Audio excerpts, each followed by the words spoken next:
Hello friends, എല്ലാവർക്കും സുഖമാണെന്ന് വിചാരിക്കുന്നു. അപ്പോൾ ഞാൻ ഇന്ന് ഉണ്ടാക്കാൻ പോകുന്നത് ഒരു കാർട്ടൂൺ തീം കേക്കാണ്. നമ്മുടെ കുട്ടിക്കുറുമ്പന്മാർക്കും കുറുമ്പികൾക്കും ഒക്കെ വളരെ ഇഷ്ടമായിട്ടുള്ള ഒരു കാർട്ടൂൺ, അതായത് ഷിൻചാൻ. എൻ്റെ മോന് ഷിൻചാൻ കാർട്ടൂൺ വളരെ ഇഷ്ടമാണ്. അവന് സ്കൂളില്ലാത്ത ദിവസങ്ങളിലെല്ലാം രാവിലെ തൊട്ടിട്ട് വൈകുന്നേരം വരെയും ഈ കാർട്ടൂൺ കണ്ടിട്ടിരിക്കും. അപ്പോൾ ഈ ഷിൻചാനെ ഒരു കേക്കിൽ എങ്ങനെ ചെയ്തെടുക്കാമെന്ന് നമുക്ക് നോക്കാം. അതിനായി നമുക്ക് സ്കിൻ കളറിലുള്ള ഒരു ഫോണ്ടൻറ്റ് പരത്തിയെടുക്കാം. അതിനുശേഷം നമ്മൾ ആദ്യം ചെയ്യേണ്ട ഒരു കാര്യമുണ്ട്. ഈ ഷിൻചാനിനെ നമുക്കൊരു A4 ഷീറ്റിലേക്ക് ഇതുപോലെ വരച്ചിട്ട് നമുക്ക് കട്ട് ചെയ്തിട്ടെടുക്കണം. അതിനുശേഷം ആ കട്ടൗട്ട് ഈ ഫോണ്ടൻറ്റിൽ വെച്ചിട്ട് ഇതുപോലെ കട്ട് ചെയ്തിട്ട് മാറ്റാം. ഈ രീതിയിൽ നിങ്ങളെല്ലാവരും ചെയ്തെടുക്കുകയാണെങ്കിൽ നിങ്ങൾക്ക് വളരെ ഈസി ആയിട്ട് ഏത് കാർട്ടൂൺ വേണമെങ്കിലും ഇതുപോലെ കേക്കിൽ ചെയ്തെടുക്കാൻ പറ്റും. അതിനുശേഷം നമുക്ക് വേറൊരു ഫോണ്ടൻറ്റ് പരത്തി അതിലേക്ക് നമ്മൾ നേരത്തെ കട്ട് ചെയ്ത് വെച്ചിട്ടുണ്ടായിരുന്ന ഷിൻചാനിൻ്റെ ഫേസ് മാത്രം കട്ട് ചെയ്തിട്ടെടുക്കുക. എന്നിട്ട് ആ കട്ടൗട്ട് ഇതുപോലെ ഫോണ്ടൻറ്റിൽ വെച്ചിട്ട് കട്ട് ചെയ്തിട്ടെടുക്കുക. അതിനുശേഷം നമുക്ക് എഡിബിൾ ഗ്ലൂ വെച്ചിട്ട് ഈ കട്ട് ചെയ്ത് വെച്ച പീസിനെ നമുക്ക് മെയിൻ പീസിലേക്ക് ഒട്ടിച്ചു കൊടുക്കാം. ഈ രീതിയിൽ ചെയ്യുവാണെങ്കിൽ നിങ്ങൾക്ക് ഏത് കാർട്ടൂൺ ക്യാരക്ടറിനെ വേണമെങ്കിലും കേക്കിൽ വളരെ ഈസി ആയിട്ട് ചെയ്തെടുക്കാൻ പറ്റും.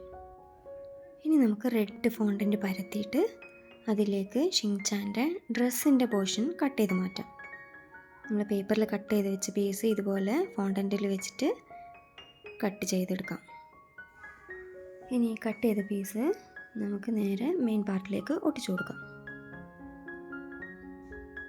ഇതുപോലെ കുറച്ച് എഡിബിൾ ഗ്ലൂ തേച്ച് അതിലേക്ക് നമുക്ക് ഡ്രസ്സിൻ്റെ ഈ ഒരു പോർഷൻ ഒട്ടിച്ചു കൊടുക്കാം. അതിനുശേഷം നമുക്ക് ഷിൻചാൻ്റെ മൗത്ത് പീസ് കട്ട് ചെയ്ത് മാറ്റാം. ഇനി നമ്മൾ നേരത്തെ കട്ട് ചെയ്ത് വെച്ച ഫേസിൻ്റെ പോർഷൻ ഇതുപോലെ മെയിൻ പാർട്ടിലേക്ക് വെച്ചിട്ട് അതിൽ നേരെ എഡിബിൾ ഗ്ലൂ തേച്ച് നമ്മൾ മൗത്ത് പീസ് അതിലേക്ക് ഒട്ടിച്ചു കൊടുക്കാം. അതിനുശേഷം നമുക്ക് അതിൻ്റെ ഹാൻഡ്സിൻ്റെ പോർഷൻ കട്ട് ചെയ്ത് മാറ്റാം. നമ്മൾ നേരത്തെ കട്ട് ചെയ്ത് വെച്ചിട്ടുണ്ടായിരുന്ന ബോഡി പാർട്ടിൽ നിന്നും അതിൻ്റെ ഹാൻഡ്സിൻ്റെ ആ ചെറിയ പോർഷൻസ് മാത്രം കട്ട് ചെയ്തിട്ട് നമ്മളതിൻ്റെ 2 ഹാൻഡ്സ് ഇതുപോലെ കട്ട് ചെയ്തിട്ട് മാറ്റാം. ഇനി നമുക്ക് നേരത്തെ കട്ട് ചെയ്ത് വെച്ചിട്ടുണ്ടായിരുന്ന പേപ്പറിൻ്റെ പീസ് ഇതുപോലെ മെയിൻ പാർട്ടിൽ വെച്ചിട്ട് കുറച്ച് എഡിബിൾ ഗ്ലൂ തേച്ച് നമ്മുടെ ഹാൻഡ്സിൻ്റെ ആ ചെറിയ പോർഷൻ രണ്ടും ഒട്ടിച്ചു കൊടുക്കാം.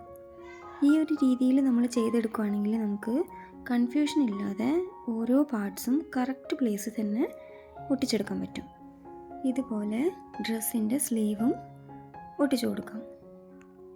ഇനി നമുക്ക് വേണ്ടത് ബ്ലാക്ക് ഫോണ്ടൻ്റാണ്. അപ്പോൾ അത് നന്നായിട്ട് പരത്തിയിട്ട് അതിലേക്ക് നമ്മൾ നേരത്തെ കട്ട് ചെയ്ത് വെച്ചിരിക്കുന്ന ഐസിൻ്റെ ആ ഒരു പീസ് ഉണ്ടല്ലോ അത് വെച്ച് കട്ട് ചെയ്തെടുക്കുക. എന്നിട്ട് നമ്മുടെ പേപ്പർ പീസ് ഇതുപോലെ മെയിൻ പാർട്ടിൽ വെച്ചിട്ട് നമ്മുടെ ഈ ഐസിൻ്റെ ആ ഒരു പോർഷനിൽ നമുക്ക് കുറച്ച് ഗ്ലൂ തേച്ച് ഐസ് ഒട്ടിച്ചു കൊടുക്കാം. ഇനി നമുക്ക് നേരത്തെ പരത്തി വെച്ചിട്ടുണ്ടായിരുന്ന അതേ സെയിം ബ്ലാക്ക് ഫോണ്ടൻറ്റിൻ്റെ അകത്ത് നമുക്ക് ഹെയറിൻ്റെ ആ ഒരു പോർഷൻ കട്ട് ചെയ്തെടുക്കാം. എന്നിട്ട് ഇതുപോലെ മെയിൻ പാർട്ടിൽ വെച്ചൊട്ടിക്കാം. ഇനി നമുക്ക് ഐബ്രോസ് ഇതുപോലെ പേപ്പർ പാറ്റേൺ വെച്ചിട്ട് കട്ട് ചെയ്തെടുക്കാം.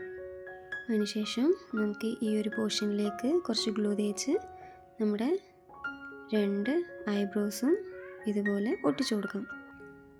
ഞാൻ നേരത്തെ പറഞ്ഞ പോലെ തന്നെ നിങ്ങൾ ഈ ഒരു രീതിയിൽ തന്നെയാണ് ചെയ്യുന്നതെങ്കിൽ നിങ്ങൾക്ക് ഓരോ പാർട്സും നിങ്ങൾക്ക് കറക്റ്റ് പ്ലേസിൽ തന്നെ ഒട്ടിച്ചെടുക്കാൻ പറ്റും. ഇനി നമുക്ക് അതിൻ്റെ മുഖത്തിന് ചുറ്റും ഇതുപോലെ ബ്ലാക്ക് ഫോണ്ടൻറ്റ് വെച്ച് ഒരു ഔട്ട്ലൈൻ പോലെ കൊടുക്കാം. അതുപോലെ തന്നെ ഐസിന് മുകളിലായിട്ടുള്ള ആ ഒരു ചെറിയൊരു പോർഷനിൽ നമുക്ക് ഇതുപോലെ ഒട്ടിച്ചു കൊടുക്കാം. ഇനി ഇതുപോലെ ഫേസിന് ചുറ്റും ഔട്ട്ലൈൻ കൊടുക്കാം. ഇനി നമുക്ക് 2 ഐബ്രോസും ഇതുപോലെ ഔട്ട്ലൈൻ ചെയ്തെടുക്കാം. ഇതുപോലെ നമ്മൾ ഔട്ട്ലൈൻ ചെയ്തെടുക്കുകയാണെങ്കിൽ നമ്മളെ കാർട്ടൂൺ ക്യാരക്ടർ ഏത് തന്നെയാണെങ്കിലും നല്ല ഭംഗിയായിരിക്കും കാണാനായിട്ട്. ഇനി നമുക്കതിൻ്റെ ആ ഒരു ഇയറിൻ്റെ ഭാഗത്തുകൂടെ നമുക്ക് ഔട്ട്ലൈൻ ചെയ്തെടുക്കാം. ആ ഹെയറിൻ്റെ സൈഡിൽ കൂടെയും ഒക്കെ മൊത്തത്തിൽ നമുക്ക് ഔട്ട്ലൈൻ ചെയ്തെടുക്കാം. ഇനി നമുക്കതിൻ്റെ ഡ്രസ്സിൻ്റെ ആ ഒരു പോർഷനിൽ ഔട്ട്ലൈൻ ചെയ്യാം. രണ്ട് സ്ലീവും ആ ഹാൻഡ്സിൻ്റെ ആ ഒരു ചെറിയ പോർഷനും കൂടെ നമുക്കിതുപോലെ ചെയ്തെടുക്കാം. ഇതൊരു 3 kg ബട്ടർ സ്കോച്ച് കേക്കിൻ്റെ ഓർഡർ ആയിരുന്നു കേട്ടോ. ഈ കേക്ക് കാണുമ്പോൾ നിങ്ങൾ വിചാരിക്കും ഒരു ചെറിയ കുട്ടിക്കുള്ള കേക്കാണെന്ന്. എന്നാൽ അങ്ങനെയല്ല കേട്ടോ. ഇതൊരു കോളേജിൽ പഠിക്കുന്ന കുട്ടിക്ക് വേണ്ടിയിട്ടുള്ള കേക്കായിരുന്നു കേട്ടോ. എന്തുകൊണ്ടാണ് ഇത്രയും വലിയൊരു കുട്ടിക്ക് ഇങ്ങനെ ഒരു കേക്ക് സെലക്ട് ചെയ്തതെന്ന് എനിക്ക് എത്ര ആലോചിച്ചിട്ട് മനസ്സിലായില്ല കേട്ടോ. ഇനി നമുക്ക് അതിൻ്റെ ക്യാപ്പിൻ്റെ പോർഷൻ കട്ട് ചെയ്ത് മാറ്റാം. അതിനായിട്ട് നമുക്ക് ഈ ബ്ലൂ കളറാണ് ഞാൻ സെലക്ട് ചെയ്തത്. അത് ഇതുപോലെ കട്ട് ചെയ്തിട്ട് ഒട്ടിച്ചു കൊടുക്കാം. അതിന് ചുറ്റും നമുക്ക് ഇതുപോലെ ബ്ലൂ ഫോണ്ടൻ്റ് വെച്ചിട്ട് തന്നെ ഔട്ട്ലൈനും കൊടുക്കാം. ഇനി നമുക്ക് ഐസിൽ വൈറ്റ് ഡോട്ട്സ് വെച്ച് കൊടുക്കാം.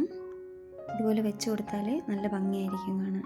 ഇനി നമുക്ക് നേരെ ഷിങ്ചാങ്ങിനെ കേക്കിലേക്ക് മാറ്റാം. ഇനി നമുക്ക് നെയിം ഫോണ്ടൻ്റിൽ കട്ട് ചെയ്ത് ബോർഡിലേക്ക് ഇതുപോലെ ഒട്ടിച്ചു കൊടുക്കാം. നെയിം റെഡ് കളർ ഫോണ്ടൻ്റിൽ ചെയ്യാമെന്ന് വിചാരിച്ചു. ആളുടെ പേര് കാർത്തികേയ നായിഡു എന്നായിരുന്നു. കസ്റ്റമർ ഈ കേക്കിന് ഓർഡർ തന്നപ്പോഴേ പറഞ്ഞിട്ടുണ്ടായിരുന്നു. ആദ്യമേ തന്നെ ചോദിച്ചു ആളുടെ പേര് ജാപ്പനീസ് ലാംഗ്വേജിലും കൂടെ എഴുതാൻ പറ്റുമെന്ന്. അപ്പം ഞാൻ ട്രൈ ചെയ്യാമെന്ന് പറഞ്ഞു. അപ്പോൾ തന്നെ നമ്മളെ കസ്റ്റമർ നെയിം വാട്സപ്പിൽ സെൻഡ് ചെയ്ത് തന്നു. അപ്പോൾ ഞാൻ അത് നോക്കിയിട്ടാണ് ഇതുപോലെ ഫോണ്ടൻ്റിൽ ചെയ്തെടുത്തത്. ഇനി നമുക്ക് അതിൻ്റെ ക്യാപ്പിൽ കുറച്ച് ഷുഗർ ബീഡ്സ് വെച്ച് കൊടുക്കാം. വൈറ്റ് കളറാണ് വെച്ചത്. ഇനി നമുക്ക് കുറച്ച് സ്പ്രിങ്കിൾസും കൂടെ അതിന് ചുറ്റുമായിട്ട് വെച്ച് കൊടുക്കാം. അപ്പോൾ നിങ്ങൾ ആദ്യമായിട്ടാണ് എൻ്റെ വീഡിയോ കാണുന്നതെങ്കിൽ നിങ്ങൾക്ക് ഇഷ്ടമായിട്ടുണ്ടെങ്കിൽ ലൈക്കും സബ്സ്ക്രൈബും ചെയ്യാൻ മറക്കരുതേ. അപ്പോൾ നമ്മുടെ കേക്ക് ഓൾമോസ്റ്റ് റെഡിയായി കഴിഞ്ഞു. നിങ്ങൾക്കെല്ലാവർക്കും ഇഷ്ടമായെന്ന് വിചാരിക്കുന്നു. എല്ലാവരും ട്രൈ ചെയ്യണേ. അപ്പോൾ അടുത്ത വീഡിയോയിൽ വീണ്ടും കാണാം. Tata bye.